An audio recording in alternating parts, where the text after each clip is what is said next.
रमैनी 4। प्रथम चरण गुरु किन्न विचारा, करता गावै सिरजनहारा। कर्म ही कै कै जग बौराया, शक्ति भक्ति कै बांधिनी माया। अद्भुत रूप जाति की वाणी, उपजी प्रीति रमैनी ठानी। गुणी अनगुणी अर्थ नहीं आया, बहुतक जनि चिन्ह नहीं पाया।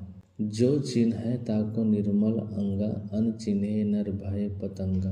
चिन्ह चिन्ह का गावहु बौरे, बानी परी न चिन्ह। आदि अंत उत्पत्ति परलय, आपु ही कह दिन। चौथी रामायणी में साहेब ने समाज को झांसा देने वालों के लिए और अपना पेशा, गलत मार्ग को अपना पेशा बनाने वालों के लिए, और जो स्वयं भूले हैं और दूसरों को भुला रहे हैं, उनको समझाने के लिए बड़े जोरदार शब्दों में ये चौथी रामायणी कही है साहब ने। प्रथम चरण गुरु किन्न विचारा, करता गावै सिरजनहारा। प्रथम जो हुए, चाहे वह ब्रह्मा विष्णु महेश रहे हो या गुरुजन हो, कोई भी रहा, जिन्होंने ये लाइन चलाई, भक्ति की लाइन, धर्म की लाइन, इस क्षेत्र का चुनाव किया, उसने क्या किया? विचार किया। चाहे वो गुरु रहे हो, चाहे आचार्य रहे हो, या समाज का अगुवा रहा, दिशा देने वाला। होते हैं ना समाज में, घर परिवार समाज मोहल्ला में अगुवा होते हैं, गांव में मुखिया होते हैं, प्रधान सरपंच पंच मोहल्ला का, और घर में परिवार में हमारे बड़े होते हैं, या तो दादा होंगे या पिताजी रहेंगे, मुखिया होता है। और वो जो कुछ कहता है सबको मानना पड़ता है, क्योंकि घर को चलाने वाला वही होता है। कमा कमा करके लाते हैं और सबका भरण पोषण करते हैं, सबकी देखरेख करते हैं, सबकी आवश्यकताओं की पूर्ति करते हैं, इसलिए वो घर को चलाने वाले होते हैं और उनके अंडर में सब कुछ होता है। वही निर्णय लेते हैं किसी बात पर करना है कि नहीं करना है। ऐसे समाज में कुछ लोग होते हैं, चाहे उसको भारतीय परंपरा में पुरोहित कहो, मुसलमान परंपरा में मुल्ला कहो, ईसाई मजहब में उसको पोप कहो, पादरी कहो, इस ढंग से ये लोग समाज के अगुवा होते हैं और समाज को दिशा निर्देश करते हैं। प्रथम चरण गुरु किन्न विचारा, करता गावै सिरजनहारा। साहब कहते हैं उन्होंने विचार किया, लेकिन उनका विचार क्या रहा? काल्पनिक रहा, मनगढ़ंत रहा। उसने साफ विचार नहीं किया, चिंतन नहीं किया, शोधन नहीं किया, अच्छी तरह से एनालिसिस नहीं किया, रिसर्च नहीं किया, खोज नहीं किया। जो भी मन में आया गड़ करके समाज के सामने पेश करता गया, तो लोगों को झांसा देना, ठगना उसका पेशा बन गया। कुछ लोग तो स्वयं भूले हैं, दूसरों को भी भुलाते हैं। तो स्वयं नहीं जानते हैं, स्वाभाविक है, वैसी बात कहेंगे कि दूसरा भी उसके झांसे में आ जाएगा, वो भी नहीं जानेगा। लेकिन कुछ लोग समाज में चतुर होते हैं, बड़े चालाक होते हैं और वो धूर्त होते हैं। समाज में जो मूर्ख होते हैं उसको ठगते हैं, धूर्त ठगते हैं, मूर्ख ठगाते हैं, और ऐसे ही चला करता है जीवन इन लोगों का पेशा बन जाता है लोगों को ठगना, क्योंकि आमदनी बहुत आती है। किसी को डरा दो कि अगर तुमने ये नहीं किया तो तुम्हें ईश्वर मार डाले, बहुत दुख देगा, तुम्हारे घर के सहित सबका विनाश हो जाएगा। डरा दो, कांप जाएगा वो, और जो आप कहोगे वो करेगा। हवन कहोगे हवन करेगा, कीर्तन कहोगे कीर्तन करेगा, ये जप करने कहोगे तो जप करेगा, ये सामग्री लाना है, इतना चढ़ावती चढ़ाना है, सब करेगा। वो मरे करेगा, क्योंकि उसके अंदर डर समा गया है, अपने परिवार को लेकर, खुद को लेकर, सब करेगा। डरा हुआ आदमी ही अधर्म को जन्म देता है और उसका नाम धर्म रख देता है।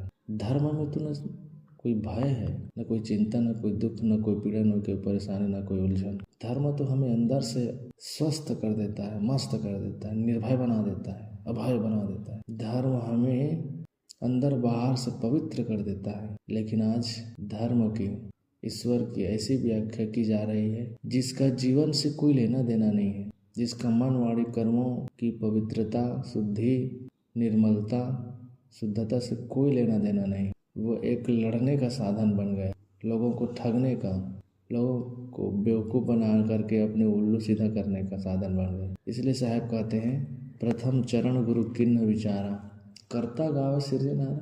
जो करता है सबका कल्पक ये जीव मनुष्य है, और वो किसी सिरजनहार के गुण गाने लगे। अपनी अकल में जो आता नहीं है उससे कम अकल ने खुदाई कही। अपने दिल दिमाग में, बुद्धि में जो समाती नहीं है उसको खुदाई कह देता है आदमी। एक मुल्ला जी थे और वो कहते थे खुदा की खुदाई को कोई नहीं जानता, खुदा की खुदाई को कोई नहीं जानता। तो वहीं पंडित जी भी रहते थे। पंडित जी ने कहा खुदा की खुदाई को मैं जानता हूँ। मुल्ला कहता था खुदा की खुदाई को कोई नहीं जानता, अगर कोई जानेगा तो उनको इतना इनाम। पंडित जी ने इनाम के लालच में कहा मैं जानता हूँ, खुदा की खुदाई को मैं जानता हूँ। क्या जानते हो बताओ तो। क्या पैसा हाथ में लाओ, दे दिए उनको पैसा और ले गए उनको समुद्र के पास और कहे तुम्हारे बाप ने खोदा इसको? खुदा के पहले की खुदाई है, अपने आप खुदाया हुआ है। उसकी बुद्धि चकरा गई। तो समाज में ऐसी ऐसी बातें खूब चलती है।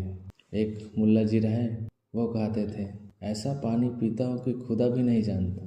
रमजान का दिन आता है, अन्न जल ग्रहण करना मना, आप नहीं पी सकते, पानी नहीं पी सकते, भोजन भी नहीं कर सकते। वो नहाने जाता था नदी में, तो वहाँ वो पानी पी लेता था अंदर में नहाने के बहाने, और लोगों से कहता था कि ऐसा पानी पीता हूँ कि खुदा भी नहीं जानता, क्योंकि अंदर पानी पी लेता था पानी में डूब करके। डूबा एक दिन, पानी पीने वाला था तो मुंह खोला, मछली आकर घुस गई तो गले में अटक गया और करने लगा, परेशान एकदम। तब उनको पता चला कि खुदा जानता है। वो खुदा कौन है? खुद यानी कौन होता है जी? खुद यानी स्वयं, अपने आप, खुदा। आप स्वयं खुदा हो, कैसे नहीं जानोगे? कोई ना जाने, खुद तो जानता था ना, इसलिए तो कहता था कि ऐसा पानी पीता हूँ खुदा भी नहीं जानता। दूसर को धोखा दे सकते हो, वो नहीं जानता है, खुद तो जानते हो कि मैं क्या कर रहा हूँ। खुद से छिपा लेगा कोई क्या? खुद से कोई नहीं छिपा सकता। एक गांव का प्रधान था, प्रतिष्ठित व्यक्ति, धनवान व्यक्ति था।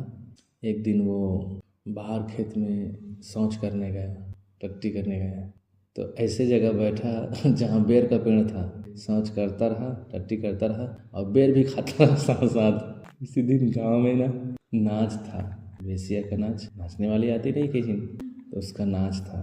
तो उस प्रधान को, उस प्रतिष्ठित व्यक्ति को सामने बैठाया गया। उसका नाम था सुभान मियाँ।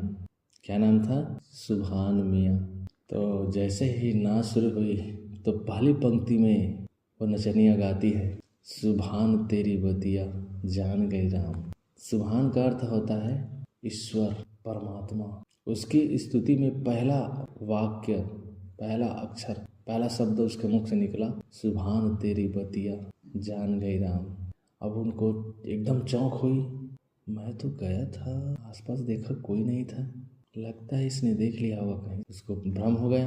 वो जानता ही नहीं है कि स्तुति कर रही है परमात्मा की, सुभान, उस अल्लाह ताला की, उस प्रभु परमात्मा की स्तुति कर रही है, उसको पता ही नहीं है। उसने सोचा कि मेरे को कह रही है, मैंने तो और कोई गलती नहीं की है, आज केवल एक ही गलती हुई है, सुभान तेरी बतिया कह दूंगी राम।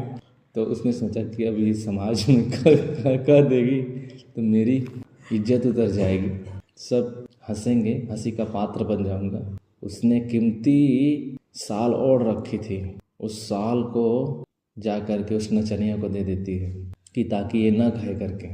तो नचनिया सोचती है, अरे प्रभु की स्तुति की शुरुआत में ही मुझे कीमती साल मिल गया, एकदम खुश हो जाती है वो।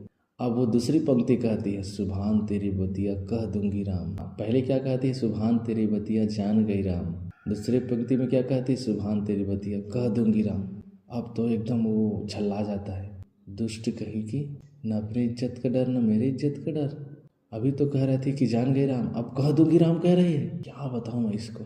लेकिन मन महसूस कर रहा जाता है और सोचता है कि इसको और कुछ चाहिए, इतने से काम नहीं बनेगा। तो अपनी कीमती अंगूठी वो जो पहना रहता है उसको निकाल के दे देता है उस नचनिया को। वो तो और एकदम खुश हो जाती है, नाच उठती है और उछल के कहती है तीसरी बात, सुभान तेरी बतिया कह रही हूँ राम। पहले क्या कहती है? जान गई राम। दूसरी पंक्ति में कह दूंगी राम। अब अंतिम में कह रही है, सुभान तेरी बतिया कह रही हूँ राम। अब तो एकदम वारा न्यारा हो गया, एकदम झल्ला के उठ गया और सबके सामने डांट दिया उसको, वेश्या की जात, न अपनी इज्जत का डर न मेरी इज्जत का डर। क्या कहोगी? यही तो कहोगी ना कि सुभान मियाँ टट्टी करते बेर खाते थे, टट्टी करते हुए, और क्या कहोगी? वो बेचारी स्तब्ध रह गई, एकदम देखती रह गई टुकुर टुकुर। मैं तो जानता नहीं था कि यहाँ कौन सुभान मियाँ है और वो टट्टी करते करते बेर खाते, मैं तो भगवान की गुणानुवाद गा रही थी बस। तो ऐसा होता है जी, किसी से छुपाओ तो बात छुप जाएगी, लेकिन खुद से छुपेगी क्या? खुद तो जानोगे ना। तो कोई जाने न जाने खुदा तो जानता होगा, भलाई कर भला होगा, बुराई कर बुरा होगा, कोई देखे न देखे पर खुदा तो देखता होगा। खुद आदमी देखता है, मुख की मीठी जो कहे हृदया है मतियान। कहें कबीर तालोगन से तैसे ही राम सयान। जो मुख में मीठी मीठी बात करते हैं और हृदय में दूसरा भाव रखते हैं। साहब कहते हैं, लोगों, राम तुमसे ज़्यादा सयान है, समझदार है। तुम अपने अंतरात्मा को ठग नहीं सकते, झुठला नहीं सकते। अपने अंतरात्मा को कलुषित करोगे, अंदर से पीड़ित रहोगे, किसी को छलोगे, किसी को ठगोगे, धूर्तता करोगे, चैन से नहीं रहोगे। हाँ, बाहरी रूप में तुम्हारी धूर्तता का पता न चले, बाहरी रूप से बड़े प्रतिष्ठित समाज सेवक बनने रहो, लेकिन भीतर से खोखले हो जाओ, भीतर से सड़ते रहोगे, जीवन का कोई अर्थ नहीं हो, बिलबिलाते रहोगे। यही तो हो रहा है समाज में आज। देखिए, बड़े बड़े प्रतिष्ठित घूमते रहते हैं, भक्ति का जामा पहने, खूब कथा कीर्तन भागवत पुराण सब कराते हैं, सत्संग भी कराते हैं, कीर्तन कराएंगे, रामायण पाठ नवधा रामायण सब कराएंगे, केवल वाहवाही के लिए, अच्छा कहलाने के लिए। जीवन को बदलने के लिए नहीं, मन को बदलने के लिए नहीं, मन को धोने के लिए नहीं करेंगे, क्योंकि दिल में सच्चाई ही नहीं है, दिल में ईमानदारी ही नहीं है। केवल लोक रिझावा, मान सम्मान के लिए, नाम के लिए मरे जा रहे हैं। बड़े बड़े नामी ग्रामी, बड़े बड़े अमीर धनवान, बड़े बड़े जमींदार, बड़े बड़े पद वाले और ऊंचे ऊंचे नाम शोहरत वाले सब मर मर के सड़ सड़ के मक्खी की तरह मर सड़ के चले गए, मच्छर की तरह। आज के लोग सोचते हैं कि हमारा नाम होगा, शोहरत होगा, कोई नहीं पूछता किसी। लेकिन आदमी जिन मान सम्मान, शोहरत, पद प्रतिष्ठा, जगह जमीन के लिए, पद प्रतिष्ठा के लिए पाप करता है, पावर के लिए, वो पाप उसको अंदर से नस्तर की तरह चुभते रहते, अंदर से उसको लहू लुहान करते रहते, क्योंकि वो झाड़ झंखाड़ इकट्ठा कर चुका है अपने जीवन में। अब उससे तो नोच नोच कर मरना ही होगा ना। कहाँ जाओगे बच के? गुनाह करके कहाँ जाओगे गालिब, ये ज़मीं ये आसमां सब उसी का है। गालिब साहब कहते हैं कि गुनाह करके, जुर्म करके, अपराध करके कहाँ जाओगे बच के? ये ज़मीं आसमान के बीच क्षमा नाम की चीज़ नहीं है, जो करोगे सो भरोगे।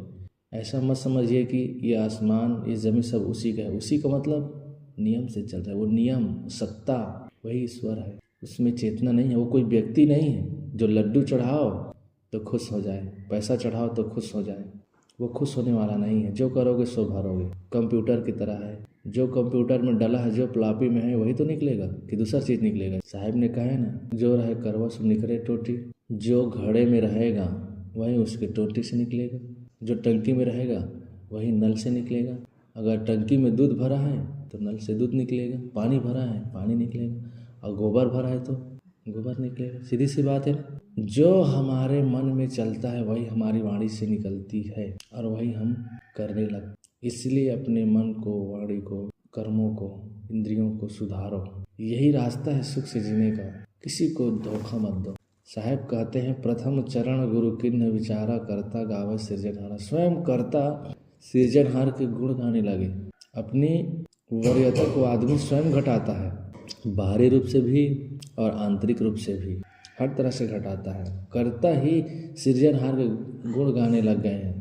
कृत्रिम आगे करता नाचाए। कृत्रिम यानी जिसको स्वयं बनाया है उसके आगे स्वयं आदमी नाच रहा है। देखो ना, गणेश बना दिए, दुर्गा बना दिए, लक्ष्मी बैठा दिए, सारे देवी देवता बैठा बैठा कर उसके सामने नाचने वाला, नाक रगड़ने वाला, भोग मोक्ष मांगने वाला कौन है?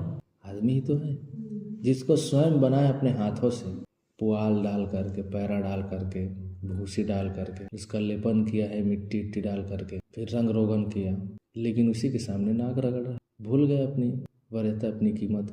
यही तो हो रहा है समाज में। करता गावे सृजनहारा, फिर कर्म ही कहे जग बौराया, शक्ति भक्ति कहे बांध ही निमाया। कर्म करा करा करके लोगों को, नीच कर्म करा करके लोगों को बौरा दिया। कर्म ही कहे जग बौराया, संसार के लोग पागल हो गए। एक राजा राज्य के सिलसिले में एक दिन के लिए बाहर गया, तो उस राज्य में एक बारिश हुई, खूब वर्षा हुई, पागलपन की वर्षा। तो उस पागलपन की वर्षा हुई ना, तो राज्य के सभी पब्लिक, सभी जनता पागल हो गई, क्योंकि बारिश ही पागलपन की हुई है। राज्य के सभी लोग पागल हो गए।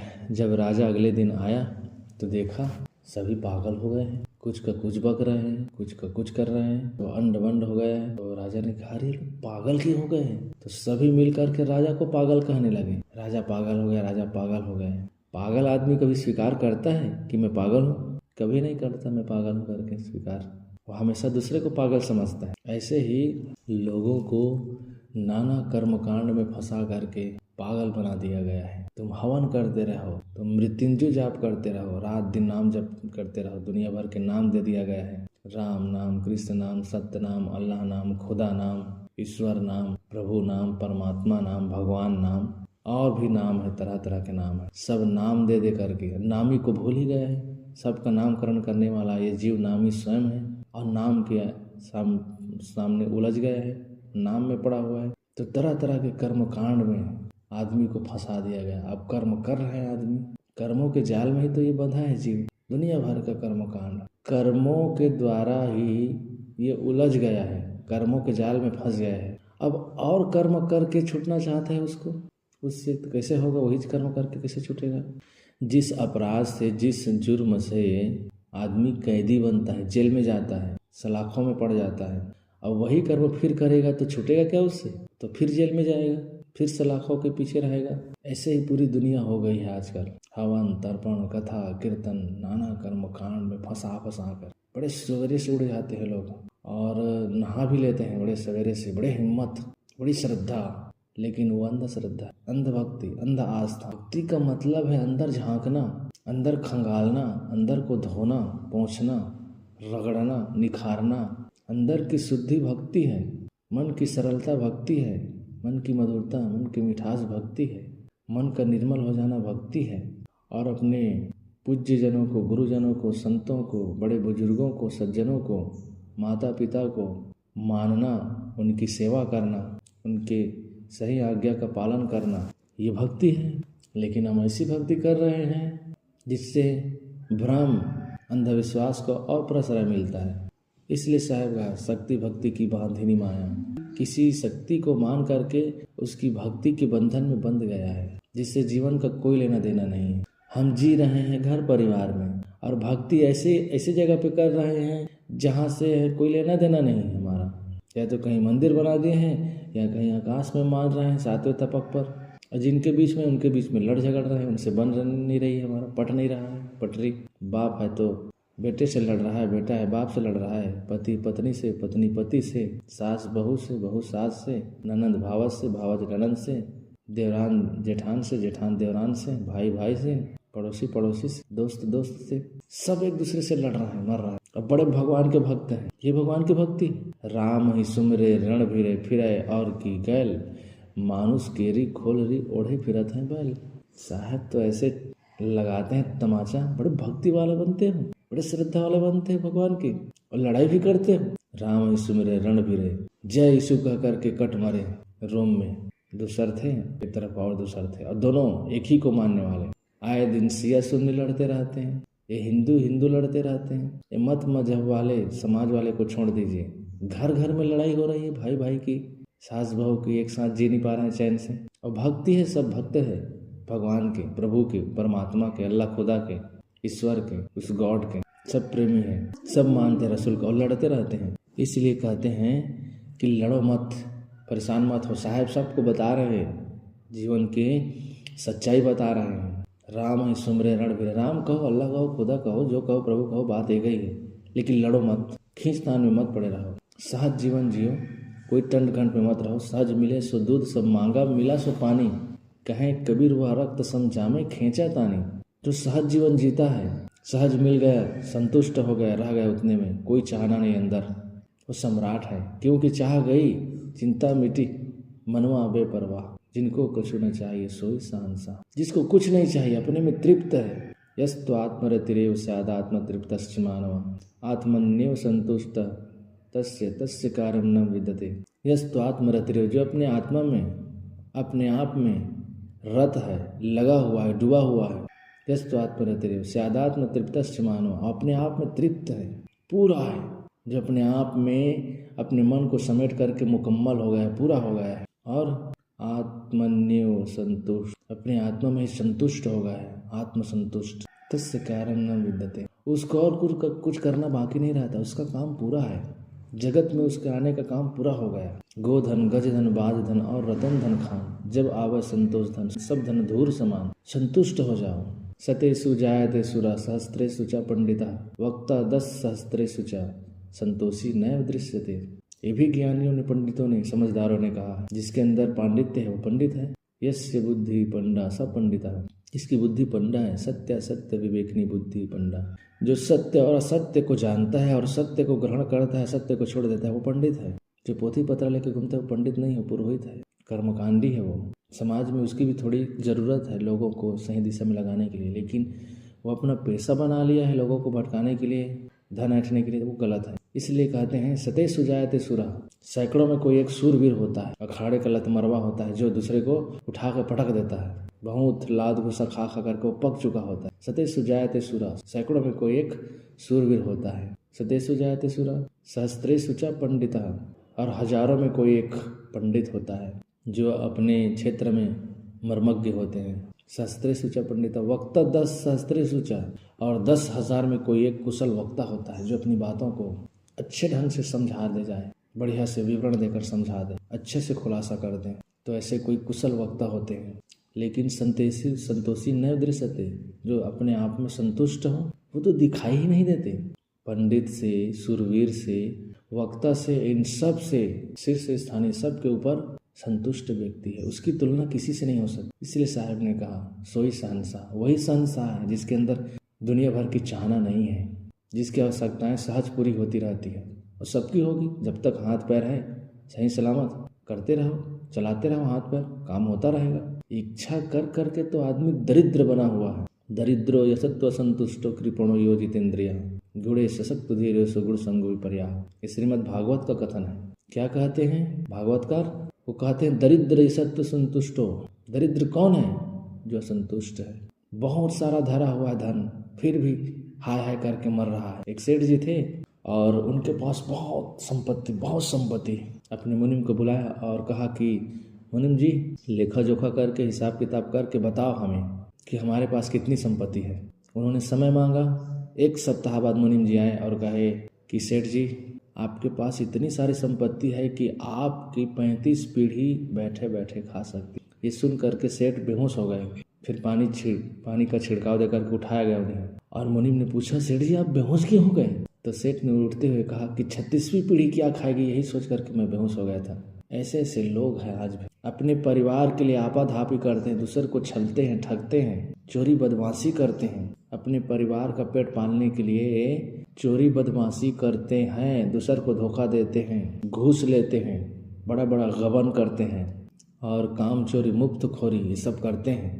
क्या दुर्दशा होगी उसकी। इतना पाप पर पाप करते हैं। और कई लोग तो ऐसे होते हैं कि सबको धोखा देकर के अपना शरीर गांठते हैं, अपने शरीर को हिष्ट पुष्ट करने में लगते हैं, सबको धोखा देकर के। अब एक दिन अपना ही शरीर ऐसा रुलाता है कि फिर आदमी को रोते रोते मरना पड़ता है, पछताते पछताते, रोते रोते, बिलखते बिलखते मरना पड़ता है। इसलिए किसी के लिए पाप मत करो, वो पाप हमें ही काटेगा, हमें ही खाएगा। तो दरिद्र असंतुष्ट, दरिद्र मत रहो, हमेशा संतुष्ट रहो। कृपणो यो जितेंद्रिया, इन्होंने अपने मन इंद्र को नहीं जीता, वो कृपण है, विबल है, हर जगह अपने को कमजोर बनाता रहा, हर जगह गिड़गिड़ाता रहता, हर जगह भिख मांगता है, जबकि स्वयं समर्थ है, अपना कल्याण कर सकता है, शांति का सागर बन सकता है। उसके अंदर सब भरा हुआ है। अपने दोषों को, अपने ऐप को, अपनी त्रुटियों को, गलतियों को निकाल दे, तृप्त हो जाए, मस्त हो जाए। कृपणो यो जितेंद्रिया, गुणे सशक्त धीरेशु गुण संगो विपर्या। जो प्रकृति के गुणों में आसक्त है वही असमर्थ है, कमजोर है, और जो प्रकृति के गुणों से बाहर आ जाता है, अपने गुण सौरभ को समझ लेता है, अपनी महानता को, तो महान हो जाता है। उससे उल्टा हो जाता है, महान हो जाता है, ईश्वर हो जाता है। गुण संग धीरेश्वर, ईश्वर हो जाता है, महान हो जाता है वो। इसलिए अपनी महानता को समझना है, ठीक है ना। तो कर्म ही कह के जग बौर आया, शक्ति भक्ति के बांधने माया, अद्भुत रूप जाति की बानी, उपजी प्रीति रमैनी ठानी। इन लोगों के बात ऐसे ऐसे हैं, सुनोगे ना तो एकदम आश्चर्य करोगे। कोई भी आदमी लट्टू हो जाएगा, ऐसे ऐसे वाणी बोलते हैं। कल पढ़ाए हो ना रामायण में, कितने लच्छे लच्छेदार भाषण। पूरा जगत जिसके वश में है, संपूर्ण जगत को चलाने वाला। जब संपूर्ण जगत को चला रहा है तो लोग दुखी क्यों हैं? क्यों छटपटा रहे हैं लोग, क्यों रात दिन काल कवलित हो रहे हैं। सबको बढ़िया रहना चाहिए, मस्त रखना चाहिए। एक छोटा सा राजा होता है, अपने राज्य की प्रजा को सुखी रखना चाहता है, समझदार है वो राजा, कुशल राजनीतिज्ञ है, तो सबको सुखी देखना चाहता है। और इतने बड़ी दुनिया को चलाने वाला वो परमात्मा, वो सबको सुखी नहीं कर सकता है क्या? तो सर्वसमर्थ है और सब जगह सब कुछ कर सकता है, और साथ साथ कृपा के सागर, दया के सागर है, तो कर सकता है वो। लेकिन नहीं, क्योंकि ऐसा है नहीं।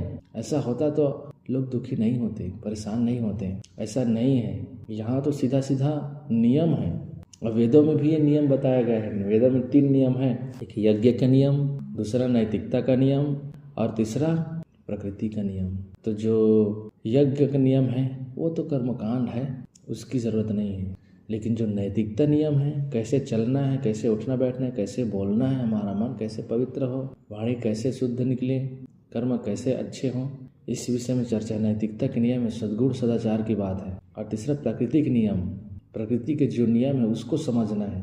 भूचाल कैसे आते हैं, बाढ़ कैसे आती है, पानी कैसे बरसता है, और ऋतुओं में परिवर्तन कैसे होता है, सब नियम से, ईश्वर से नहीं होता है। नियम, वो नियम ही ईश्वर है, उसमें चेतना नहीं है, ज्ञान नहीं है, वो ऑटोमेटिक है, स्वयंभू है वो। इसको समझना है, यही ईश्वर की पूजा है। नियम को समझ करके जो नियम के अनुसार चलता है वो ईश्वर की पूजा करता है। किसी व्यक्ति से मिले तो आपस में मधुर संबंध हो और फिर से मिलने का दिल करे, ये नैतिक नियम है। और किसी से मिले और फिर कभी मिलने का मन न करे, टूटन हो जाए, क्योंकि अपनी बात ऐसे शुरू करें, लड़ने झगड़ने वाली बात, खींचातान वाली बात, तो फिर मिलने का फल नहीं हुआ।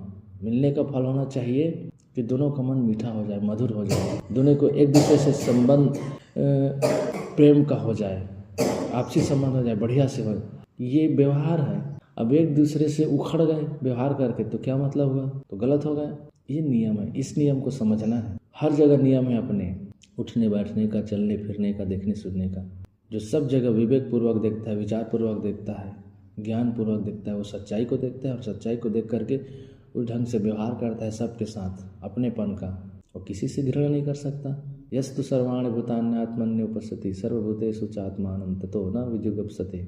जो अपने को सब में देखता है और सबको अपने में देखता है, ततो न विजुगुप्सते, वो किसी से घृणा नहीं कर सकता, किसी को ठग नहीं सकता, किसी को धोखा नहीं दे सकता, किसी के साथ बदमाशी नहीं कर सकता, किसी को चोट नहीं पहुंचा सकता। घाव काहे पर घालो, जित देखो तित प्राण हमारा। किसी पर वो लांछन नहीं लगा सकता, किसी को दोषी नहीं बना सकता, ठहरा नहीं सकता दोषी, अपने को सुधारेगा वो।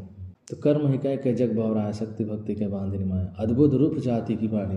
इन लोगों की वाणी ऐसे ऐसे हैं कि लोगों को उलझा के रख देते हैं। उस वाणी से बचना है। वाणी 3 प्रकार की होती है, ध्यान दो। 3 प्रकार की वाणी। कौन कौन सी वाणी?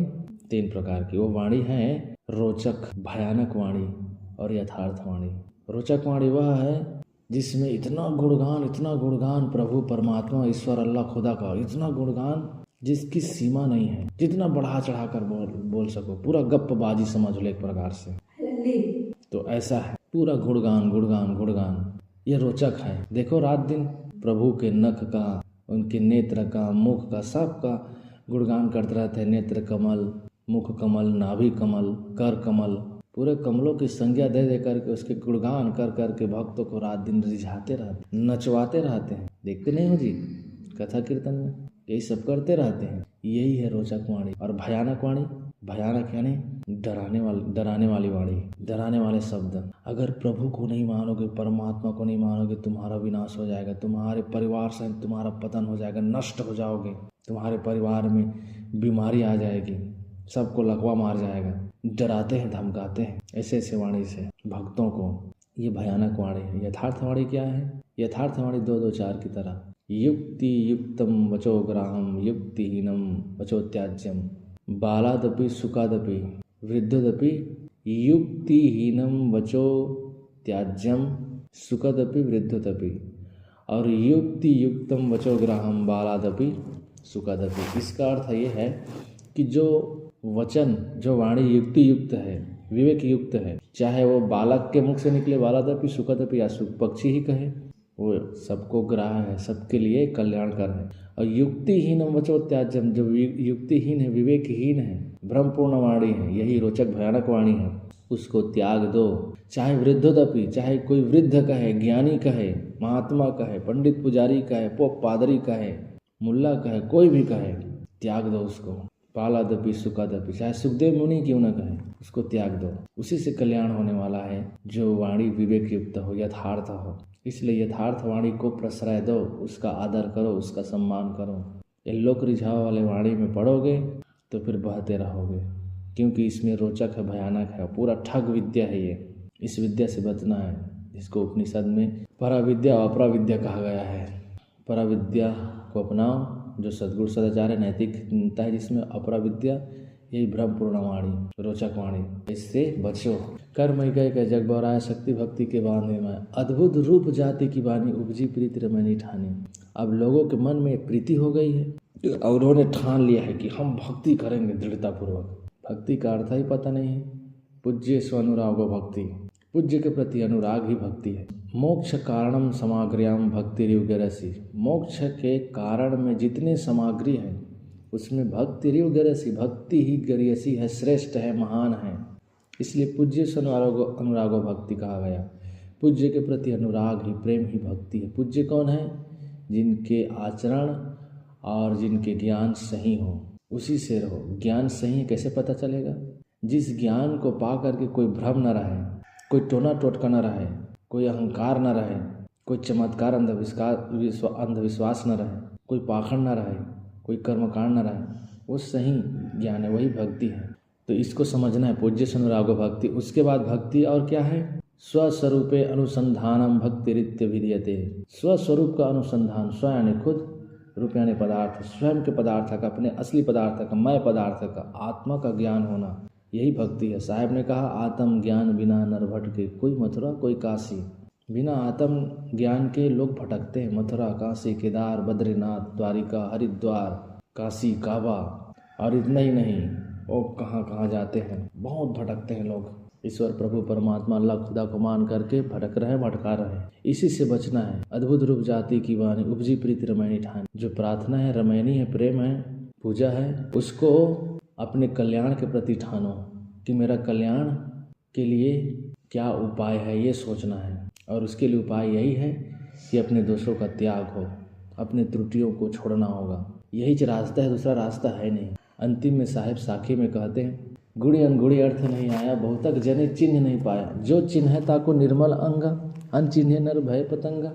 तो बहुत लोग इसको तो समझ ही नहीं पाए, ये क्या कह रहे हैं, क्या बक रहे हैं, समझ ही नहीं आ रहे हैं। उसके अंदर धंस गई है वाणी, ब्रह्मपूर्ण वाणी, इसलिए वो समझ नहीं पाते हैं क्या कहते हैं। और लोगों ने ऐसे दृढ़ा दिया है, ऐसे घुट्टी पिला दिया है कि वो समझने के लिए राजी ही नहीं है। पहली बात तो समझने के लिए उदार होना पड़ेगा, सत्य के इच्छुक होकर के उदार होना पड़ेगा, सरल होना पड़ेगा, और सारे आग्रह को छोड़ना पड़ेगा। आग्रह को, हठाग्रह, दुराग्रह, सारे आग्रहों से ऊपर उठना पड़ेगा। पहले से हमारे अंदर दुनिया भर की वाणी धसी हुई है, अब वो अवरोध पैदा करती है, दीवार खड़ी कर दिए हैं हम खुद। इसलिए सत्यवाणी समझ में नहीं आती है। हमारे हित की बातें बताई जाती है तो हमें लगता है कि हमें ये चूना लगा रहा है। और कबीर साहब ने सबको अपने पैरों पे खड़ा करना चाहा है, वैचारिक रूप से, मानसिक रूप से स्वस्थ बनाना चाहा है। लेकिन आज भी लोग पंगु बने हुए हैं, मानसिक रूप से सबको लकवा मार दिया है। बिना ईश्वर प्रभु परमात्मा के इनके अंदर का भोजन नहीं पचता है, इनका पेट में गया हुआ भोजन खाना नहीं पचता है।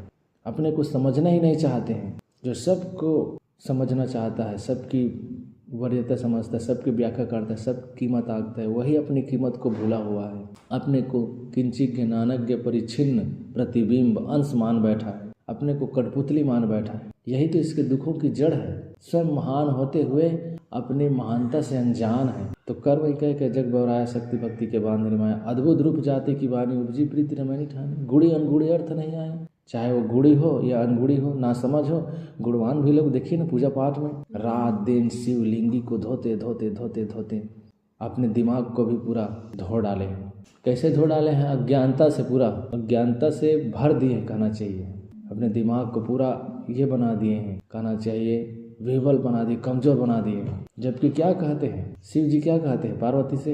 इदम तीर्थम भ्रमति ताम सा जना, आत्म तीर्थम न जानाति कछम मोक्षम सुनो प्रिय। महादेव पार्वती बैठे हैं, पार्वती पूछते हैं कि ये सब जो तीर्थों में भटकते हैं, कहाँ कहाँ, मक्के, मदीने, हरिद्वार, केदारनाथ, बद्रीनाथ, कहाँ कहाँ बहुत दूर दूर दूर जाते हैं, काशी, काबा, इनका क्या होगा प्रभु? महादेव जी, इदम तीर्थम भ्रमदिताम साधना, यहाँ तीर्थ है, वहाँ तीर्थ है, यहाँ कल्याण है, वहाँ कल्याण है, यहाँ शांति, वहाँ शांति, यहाँ सुख, वहाँ सुख, आनंद, प्रसन्नता है, खुशी है, कल्याण है, मोक्ष है करके भटकते रहते हैं तामसा जना। ये मूढ़ लोग, अज्ञानी लोग भटकते रहते हैं। आत्मतीर्थम ना जानाति कथम मोक्षम शृणो प्रिय। ये लोग आत्मतीर्थ को नहीं जानते, अपनी आत्मा को नहीं जानते। अपनी आत्मा में लौट आना ही सत्संग है, भजन है, कीर्तन है, पूजा है, प्रार्थना, इबादत है, नमाज है। लेकिन अपने अंतरात्मा में नहीं लौटते, अपने रूह को नहीं समझते। वो जिस्म की प्रियता में पड़े रहते हैं, नरक भोगते रहते हैं। रूह को समझिए, सोल को समझिए, अपने जीव को समझिए, अपनी आत्मा को समझिए। आत्मतीर्थम न जानती कथम मोक्षम शृणु प्रिय। ये आत्मतीर्थ को नहीं जानते। हे प्रिय, हे पार्वती, कहो भला इन लोगों का मोक्ष कैसे हो गए? मूढ़ लोगों का, अज्ञानियों का, जो भ्रम में पड़ के भटक रहे हैं यहाँ वहाँ। घूमने जाना गलत नहीं, घूम जाओ, घूम के आ जाओ, क्या है।